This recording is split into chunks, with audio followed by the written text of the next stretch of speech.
Welcome everybody to another lesson of physics. What I thought we might do today, is because last lesson I sort of got keel-hauled away to a meeting. We'll just quickly go through those last couple of slides on lesson 2, just to go through them, and then we'll jump on to today's lesson. So, talking about pulleys. Pulleys can be used to redirect forces, particularly a weight force, and turn it into a horizontally applied force. If we have a look here, we've got the force of gravity acting on that mass. Pulling up is the force of tension. If you have a look over here, then you have that mass. It has, obviously friction is working on it. It also has a normal force acting on it, and then tension is pulling it that way. So consider a block that rests on a surface and is attached to a hanging weight by a massless string. A massless string. Wow. What a world. The block is being dragged along the horizontal surface by a weight hanging over an inextensible massless cord passing over a frictionless pulley. Geez, we're living in fairyland here. A massless, non-stretchable cord and a frictionless pulley. The weight of the hanging mass is equal to and opposite the tension of the cord, even though the cord is horizontal where it is attached to the block. So, let's talk about applied force. So, applied force applied to an object by a person or another object. Forces applied horizontally have no effect on the normal force of the object. On the floor, all of the forces go into the horizontal movement of the object. It's easier to slide a box by pulling rather than pushing. In the case of pulling, the vertical component of the pulling force is directed upwards and tends to lift the object upwards. A free body diagram shows how the applied force, FA, over here, has been resolved into two components at right angles, a vertical component, horizontal component. So obviously if you're trying to pull something, there's gonna be a bit of a vertical component to that. So I'm just trying to visualize in my head me picking up an object or like pulling it behind me, I guess maybe a big heavy box. And yeah, I think if I'm trying to pull it towards me, there's naturally an upwards momentum to it. Or if I was pushing from behind that same box, I'm basically sliding it along the ground. The majority of that force is going to be going horizontally, whereas pulling, some of that force is then being wasted essentially because I'm pulling the object up. Unless I'm trying to lift the object, obviously. Okay, let's have a look at example 4. A man, look at him go, strapping fellow, is dragging an 80 kilo box, so quite heavy, across a concrete floor at a constant speed, so no acceleration, by means of a rope at an angle of 30 degrees to the floor. Thank goodness that he has chosen to do it at an easy to work with number. Given the applied force is 400 newtons, calculate the vertical component, the horizontal component, the weight of the box, the normal force, and the frictional force. So let me spin me screen around, and we'll go to it.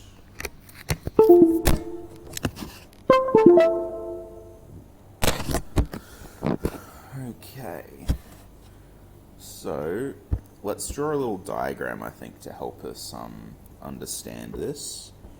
We have our box. Let me go, what an artist. It's going along the floor. It has the normal force acting upwards.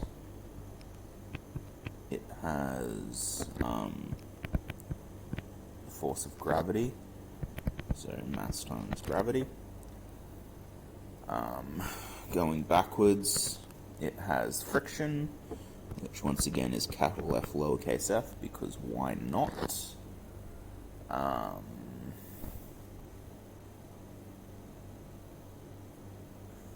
So over here, we then have the pull, I suppose. That's 30 degrees in there. Oh goodness, that's almost impossible to see.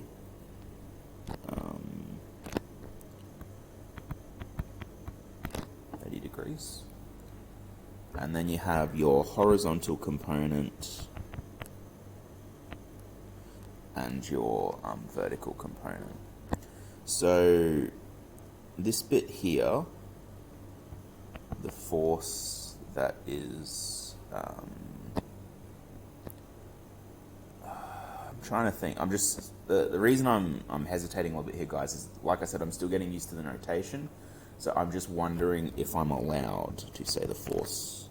Sorry, that should be Y.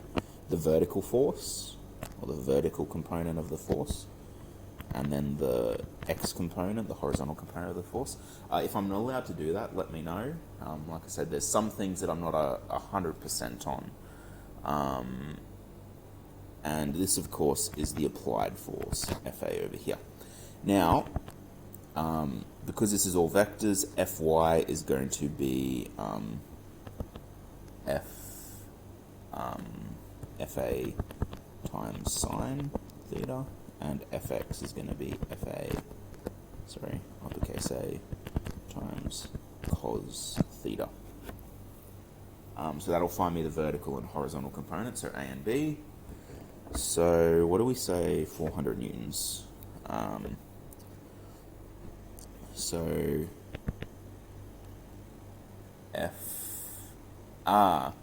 I've just had a look at the textbook. I see instead of X and Y, they've used V and H for vertical and horizontal. So I should probably do the same thing. So the vertical force, the horizontal force. So I use X and Y. Like I said, I'm used to working in the maths realm where we always just use X and Y. Okay, so F of vertical is just going to be Fa times sine theta. F of A is 400, or 4 times 10 to the 2. Sine is sine, and theta is 30.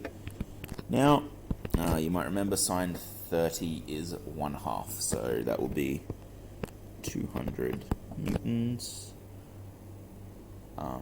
up. And FH now will be, the applied force times cos theta. The applied force is 400, cos of 30. Now I can't do cos of 30 in my head, so let me put that in my calculator. Cos 30 times 400. 346.41. So we went to 3 significant figures before, so 346 newtons.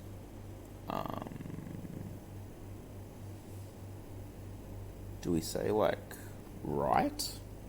We said 200 newtons up. I'm going to say 346 newtons, right?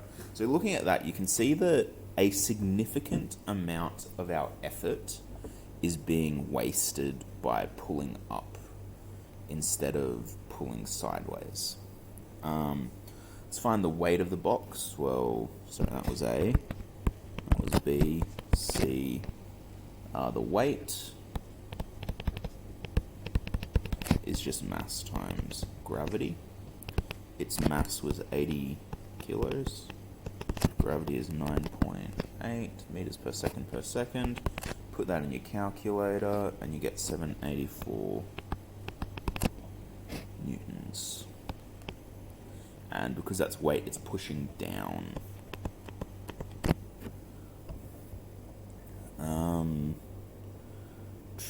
The normal force acting on the box.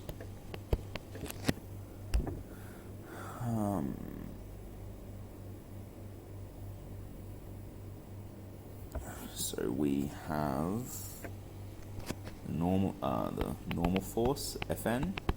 That's just going to be the force due to gravity take away the other forces acting on it, which in this case is the vertical force, which is 200 up. The force due to gravity we figured out was 784. The force due to our pull is 200. So put those together, we get 584 newtons up. Okay.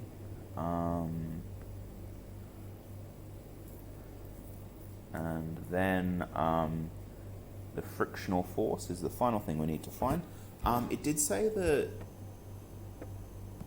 there's a constant speed, so there's no acceleration. So when there's no acceleration, the frictional force is equal to the horizontal force. So let's put this in physics terms, acceleration equals 0. Therefore, the frictional force equals 346 newtons. And I suppose the frictional force would then be pushing left. Okay. I'm going to skip example 5 because it's very similar to what we just did. And I'm keen to get on to lesson 3. So let's do it. There is a fair bit in lesson 3, so I apologize. You're going to have to listen to my voice quite a bit. So what we're doing today is looking at an inclined plane. So what we just looked at is actually quite similar to looking at a inclined plane. So we just looked at someone pulling an object on an angle. What we're going to look at now is an object on an angle that is gravity is essentially acting on an angle because of what it's sitting on. So you'll be able to label inclined planes and calculate forces acting on an inclined plane, use a free body diagram, blah, blah, blah, blah.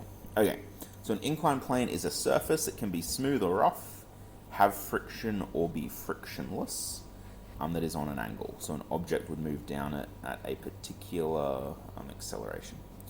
So what could be some factors that could affect the acceleration of an object moving down an inclined plane? Well, if this is my inclined plane, and I've got an object chilling on that plane. Now, depending on a bunch of things is whether that object is going to stay there, if it's going to slide down. The first thing that jumps to mind is the angle of the plane. I would say the steeper the plane, the more likely that stuff's going to slide down. Also, how much friction is on the surface. If you have a surface made out of polished wood, for example, or plastic or metal, it's probably less likely able to hold an object. If you have a surface that's covered in rubber sheeting, probably going to hold an object all right. It's got quite a lot of friction in that sense. Anything else that could make an effect? I suppose the weight of an object as well.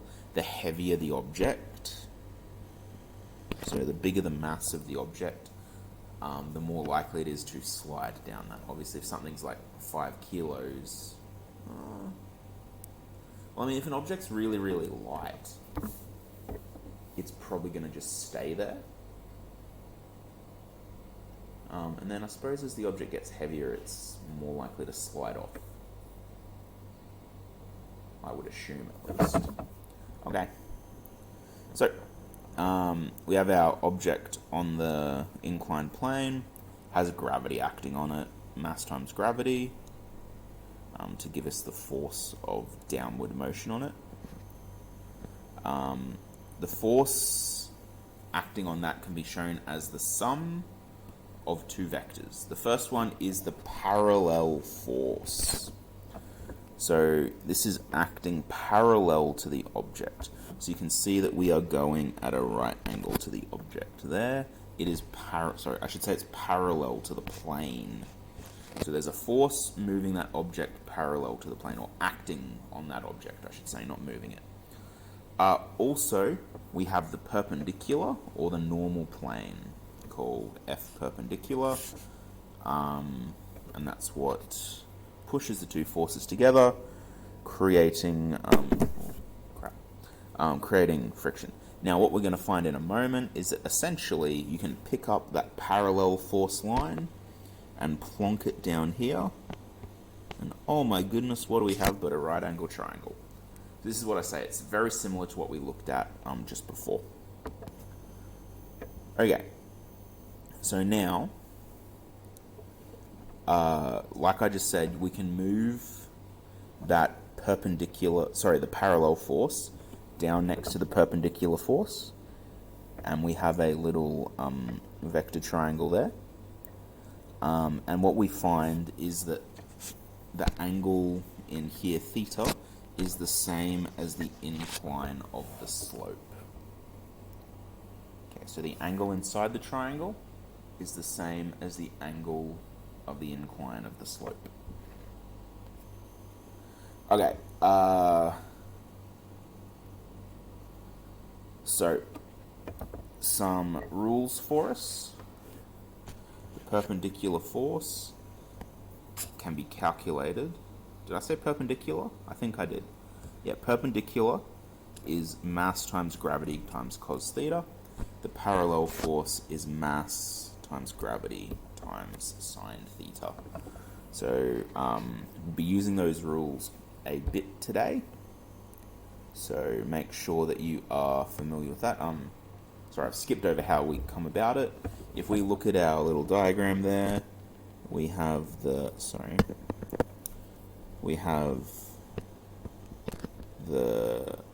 force due to gravity, mg. We have the normal force. The normal force is F perpendicular. And then we have F parallel. We have theta up in the corner. So we use our trig rules. So for perpendicular, that would be adjacent and hypotenuse.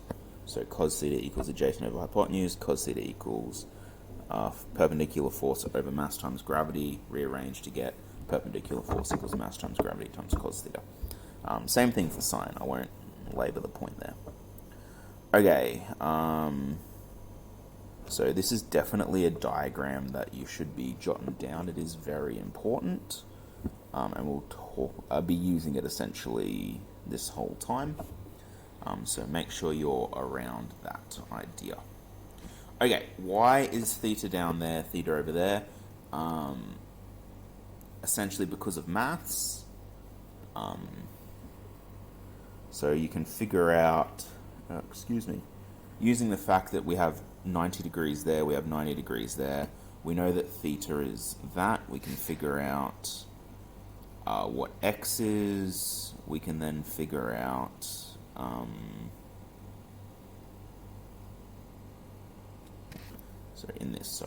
what they've done is essentially hold that one y. Yeah, and that's essentially how they've ended up figuring out that y is equal to theta. Not super important, but that's just why it works. Okay, parallel force. So forces parallel to the plane is the sum of all forces parallel to...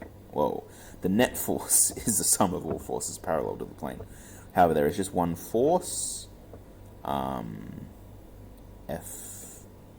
I'm assuming we're now using FP for F parallel. So that's a net force. So F net equals FP, and applying Newton's second law, F net equals mass times acceleration. Thus, mass times acceleration equals mass times gravity times sine theta, because the reason that is F parallel equals... I've lost my train of thought. mg sine theta. Wow, the thing that was directly above me, that's embarrassing. So we're replacing F net with mg sine theta. Okay, so therefore, if we divide both sides by m, we get the acceleration on that inclined plane is equal to gravity times sine theta. So, that would indicate, guys, that I was incorrect before when I said mass will affect it. Because the only thing affecting the acceleration of that object is gravity and the angle. So it's really the angle that matters. Or only if there's no friction, there you go. So that's only considering if there's no friction. If there's friction, I assume mass then comes back into it. Okay, so a frictionless surface. A 15 kilo bag of fertilizer is allowed to slide freely down a smooth 30-degree incline. Find the net force down the incline and the acceleration of the object. So let's do a little diagram. Got 15 kg. We have our gravity force, we have our normal force, and we have our parallel force. And that's 30 degrees in there. That's a really bad diagram, I apologize. But for A, the net force down the incline. So how are we going to do that? We need to consider the perpendicular force, essentially. The perpendicular force.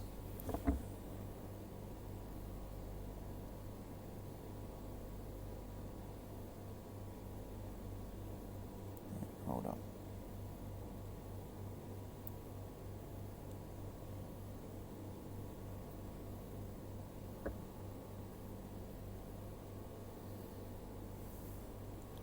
Oh, okay. No, sorry. I was really confusing myself there, guys, because what I did is I was looking at that word down, and I was trying to calculate the vertical force down. I was like, that doesn't make sense if we're talking about net force.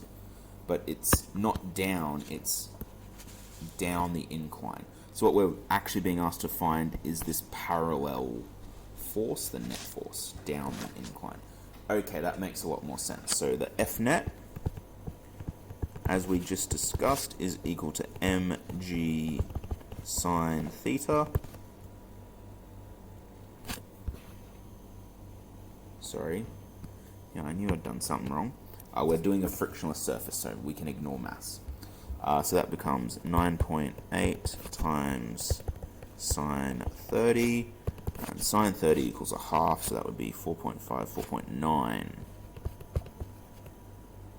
9 newtons.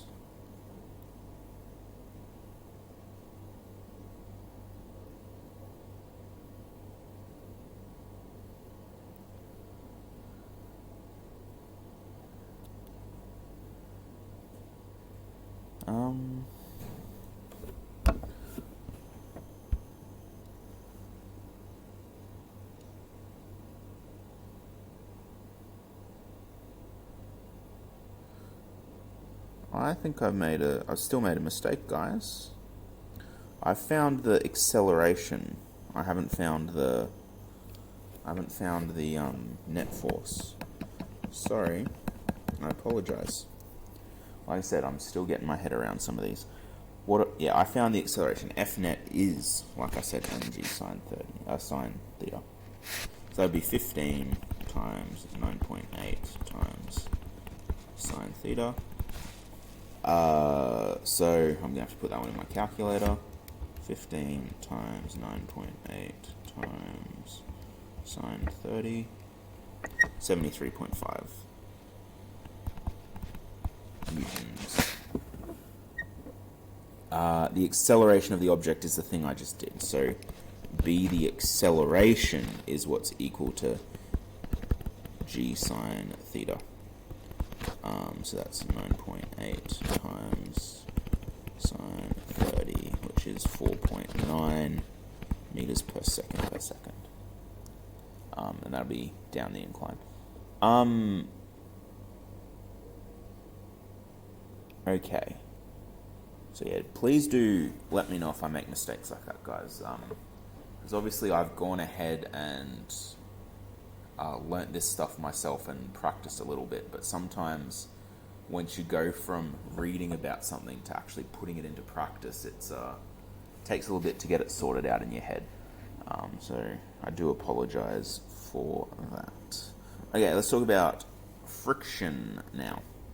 A 34.0 child sits on a slippery slide that has an angle of elevation of 40 degrees to the horizontal. Jesus, that's pretty steep for a slide, isn't it? That might not be meeting workplace health and safety regulations. The frictional force is 110 newtons. Determine the motion of the child. So, the parallel force, the net force, is going to be mg sine theta. Mass was 34 times 9.8 times sine 40. Chuck that into my calculator. 34 times 9.8 times sine 40. 214.17, but our question had 3 significant figures, so we'll round that to 214 newtons. Okay, the net force is going to be our parallel force. Parallel minus the friction force, which will be 214 minus, and the friction force was 110 newtons, which equals 104 newtons. And that's obviously going down the incline.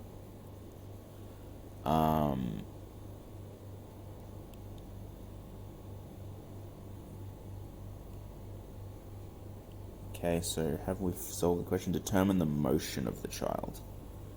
We figured out the force, but I'm assuming for a motion we're going to need either a velocity or an acceleration.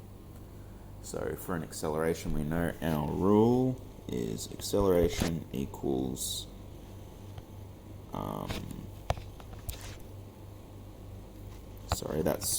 I was about to use the frictionless rule. We can't use the frictionless rule. What we can do, work around, we know that force equals mass times acceleration. I know the force, 104 newtons. I know the mass, 34 kilos, and I can use that to find the acceleration. So 104 equals 34 times A. Divide both sides by 34.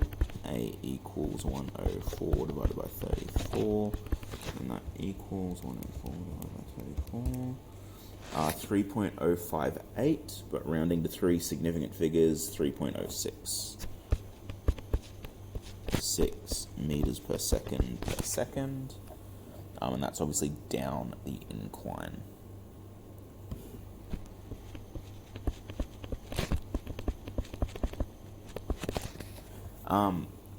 I hope that made sense, guys. Hopefully my second guessing myself there doesn't confuse you too much. I think in a lot of ways it's actually good to see someone who's figuring it out as they go, doesn't necessarily just know the answers off the top of their head. But you might feel differently, I'm not sure. Okay, so pulling up an incline. So the net force acting along the plane will be the larger force. The tension in the cable up the incline minus the force down the incline. So obviously if something's moving up a slope, we're assuming it's being pulled by a cable or some description, because things don't go up naturally. So the net force in this case is the tension force, so the force pulling it up, minus away that parallel force, which is being caused by gravity pulling it down the slope. Okay, so the net force is the tension force minus the parallel force. So a 525 kg coal truck pulled up a 25-degree incline by a cable from the surface. If the cart moves up the track at a constant speed, calculate the tension in the cable. So acceleration is 0. So F net equals 0 because it's a constant speed.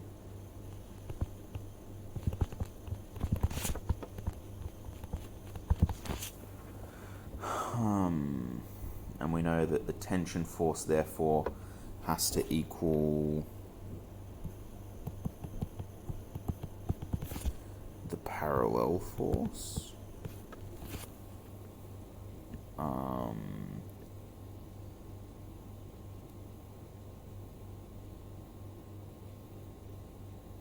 So the parallel force we can figure out. I don't know the tension force, but I can figure out the parallel force. The force parallel, well, that's just the sine component of that right angle triangle. So, sorry, I probably should have drawn a diagram earlier.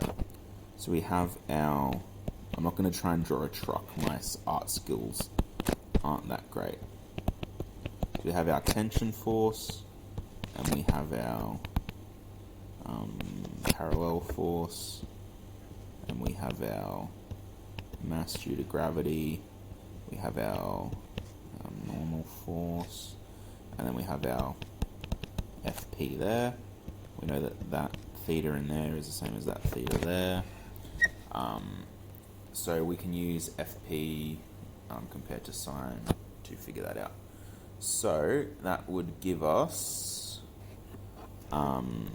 mg, so mass times gravity times sine theta, using that rule that we rearranged earlier. Mass 525. Hold the phone. 525 kilos for a coal truck. Now, I'm not a trucker, but that seems very light for a coal truck, even empty. Surely, like the tray, like the tub that they have the coal in, would be at least half a ton in and of itself. Anyway, I shouldn't be criticizing the numbers the textbook uses. Gravity is 9.8, and sine, what was our angle? 25 degrees. Let's chuck that into the old calculator. 525 times 9.8 times sine 25. So that would be 2174. Oh wait, hold up.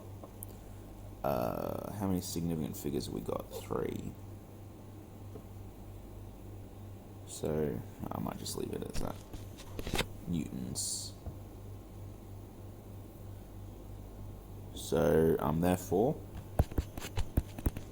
the tension force is 2174 newtons up incline.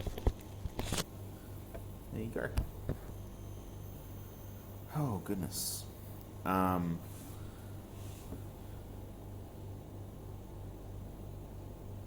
Okay, so this is the same situation, but now we know a little bit more about the force pulling up on that truck. I'm assuming once again a frictionless pulley here, and there's a mass of 300 kilos here that is pulling against the truck. So let's have a look-see here. So let's figure out the force down the incline and then a force due to the hanging mass and see which one's bigger, because essentially the force due to the mass is pulling up, the parallel force is pulling down. Whichever one is bigger will determine the direction of movement, I suppose. I would hazard a guess that the truck is going to be moving down, would be my gut feeling, just because it's significant. It's almost twice as heavy, but I might be wrong. Maybe the no, it's only on a 25 degree incline, so it would be losing quite a lot of that force due to gravity. Anyway, I'm worrying too much about what I think the answer is instead of just solving what the answer is. So let's find the parallel force. Is mass times gravity. I might say mass 1 because there's 2 different masses in this problem.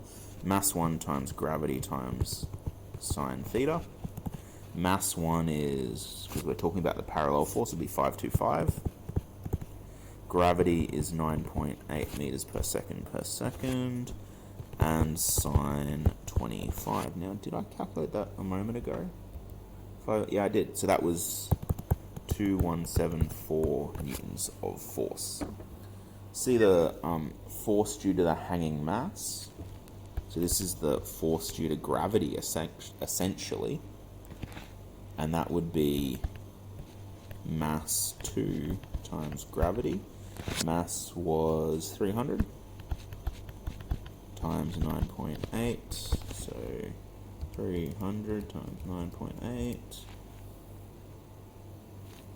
None of that calculated in properly. 300 times 9.8. 2940 newtons. So that is newtons up incline. So that means the net force is the force due to gravity minus the force due to the parallel force, rather. So that's 2940 minus 2174. So it is moving up the slope. Minus 2174 with 766 newtons of force. And then we've just got to figure out the acceleration, because it's asked us about the motion. So acceleration equals I'm all over the shop. Force equals mass times acceleration. Force is 766. Mass is do we use the total mass? Yeah, because we need to account for the mass of the hanging weight as well as the mass of the truck. So, because it's a linked system, that entire thing would be together. So that would be 825